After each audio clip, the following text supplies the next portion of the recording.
Apakah haram hukumnya jika kita ikut meramaikan malam tahun baru Masehi, sedangkan malam tahun baru Islam saja tidak ada?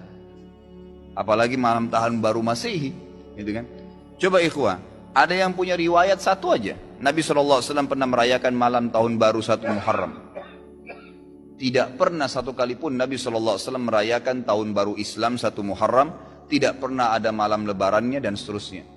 Semoga Allah berikan hidayah kepada MUI. MUI keluarkan fatwa tidak boleh, jadi umat Islam tidak terus menerus jadi PR setiap tahun. Kalau kita biarkan akhirnya tiap tahun terus jadi masalah nih, gitu kan? Jadi masalah. Emang umat Islam yang coba merayakan malam tahun baru itu orang yang memang belum faham masalah agama. Kalau anda larikan kepada acara-acara yang lain, maka akan jadi masalah baru lagi nanti, gitu kan? Akhirnya orang anggap, oh orang-orang Nasrani lagi rayakan dengan mabuk-mabuk, kita dengan ceramah. Lalu kenapa orang melarang merayakan malam tahun baru? 31 Desember, nanti malam 1 Januari. Ustadz di mana-mana, jangan rayakan malam tahun baru. Bukan masalah kalendernya, masalah mabuknya, masalah koplonya, masalah begadangnya, masalah boncengnya, masalah pacarannya. Jadi bukan inti masalahnya. Kalau inti masalah kalendernya, no problem. Yang jadi masalah adalah pernak-pernik yang di samping malam tahun baru ini. Lalu solusinya bagaimana? Maka muncullah fenomena baru. Di malam tahun baru, di TV dari dulu. Dulu saya diajak TV One untuk zikir. Seingat saya pertama kali dulu di Langsa itu, lupa tahun berapa. Saya, Kang Abik, lalu kemudian beberapa artis datang ke Langsa Aceh. Jadi 3 waktu waktu itu. Indonesia bagian timur, Indonesia bagian barat, Indonesia bagian tengah. Diadakan zikir.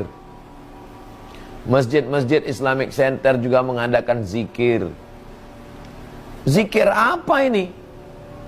Kok zikir menyambut tahun baru? Ini orang nggak ngerti. Ini adalah alternatif yang dibuat oleh beberapa kepala daerah, beberapa ustadz. Jadi saya tanya Bapak Wali Kota waktu itu, kenapa dibuat zikir malam tahun baru, Pak? Malam tahun baru anak muda ngebut-ngebut, Pak Ustadz, botol minuman berserak-serak.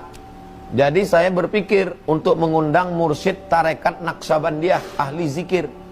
Namanya Profesor Dr. Syekh Muhibbuddin Wali. Doktor pertama usul fikih dari Al-Azhar Kairo Mesir.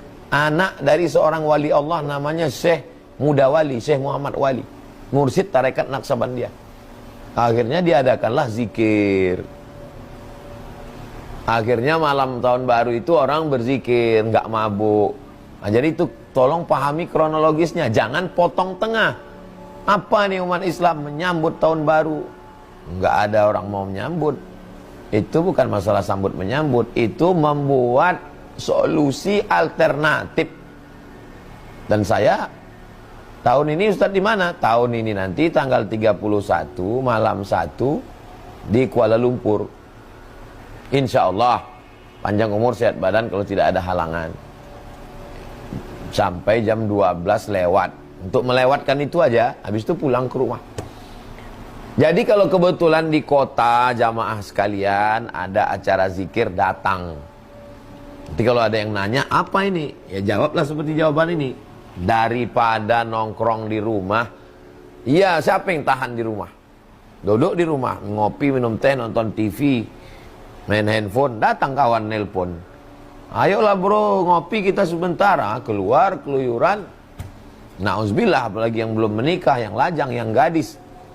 Nah, jadi menyikapi malam tahun baru 3. Yang pertama, kalau memang bisa tahan di rumah, ya bertahanlah di rumah. Kalau tidak bisa bertahan di rumah, ada kebetulan majelis zikir, sholawat, ya ikut, datang. Untuk ngelakkan aja sampai jam 12, sampai jam 1, habis itu pulang tidur. Saya di rumah nggak tahan Pak Ustadz, zikir pun nggak tahan. Nah, makan obat tidur, makan antimo, tidur. Nah, itu udah alternatif terakhir tuh udah. Daripada buat maksiat. Tidur tuh menghindarkan diri dari maksiat. Nah, ini tentang masalah malam tahun baru. Karena itulah setiap berganti tahun datang hari kelahiran, coba koreksi diri. Muhasabah. Bukan mengerjakan perbuatan-perbuatan yang tidak produktif. Orang punya budaya kita hormati, tapi kita punya iman. Iman itu kita tampilkan. Jangan iman dikalahkan oleh kebiasaan yang bahkan mereduksi iman. Muncul hari lahir, datang tahun baru, datang bulan baru, koreksi diri. Sampai sekian usia itu berapa amal yang kumpulkan. Makanya nama usia yang melekat pada usia dalam bahasa Al-Quran, bahasa hadis, bahkan bahasa Arab standar disebut dengan umur. Apa artinya umur? Dari kata al-umru. Sesuatu yang bermanfaat, sesuatu yang berkah, sesuatu yang sukses, sesuatu yang melahirkan kebahagiaan. Jadi kalau Anda ditanya berapa umur Anda jawab 50 tahun, sesungguhnya kalimat itu dititipkan oleh Allah untuk bertanya kepada jiwa Anda. Selama 50 tahun itu berapa manfaat yang sudah Anda hadirkan? Selama 50 tahun itu amal apa yang sudah Anda siapkan? Kalau Anda wafat saat ini, apa yang Anda pulang menghadap Allah?